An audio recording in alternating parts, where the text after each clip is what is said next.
बातमी आहे नाशिकमधून। नाशिकच्या द्वारका परिसरात एका फर्निचरच्या शोरूमला भीषण आग लागली होती। आगीने क्षणार्धात रौद्र रूप धारण केलं होतं।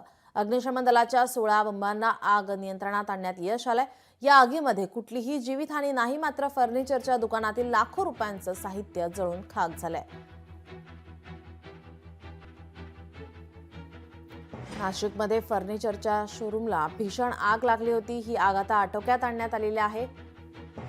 आपले प्रतिनिधी महेश महाले आपल्या सोबत फोन लाईन वरून जोडलेले आहेत। महेश, काय अधिकची माहिती? नीलम, खरं तर नाशिकच्या द्वारका परिसरात असलेल्या लोकेश लॅमिनेट या फर्निचरच्या गोडाऊनला रात्रीच्या सुमारास भीषण आग लागली आहे आणि या आगीचा जो फटका आहे तो आजूबाजूच्या दुकानांना देखील बसलेला आहे। या आगीने क्षणार्धात रौद्र रूप धारण केलेलं होतं।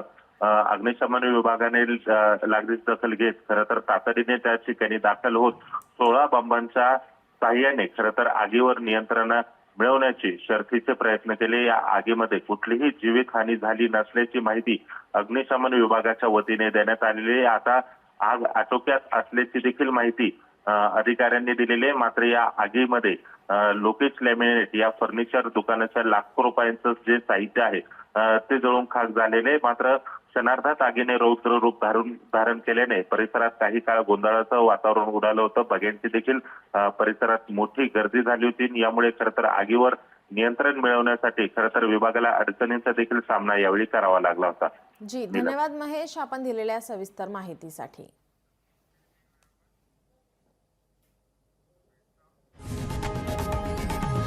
लोकशाही मराठी ऐका, पहा, जागरूक रहा।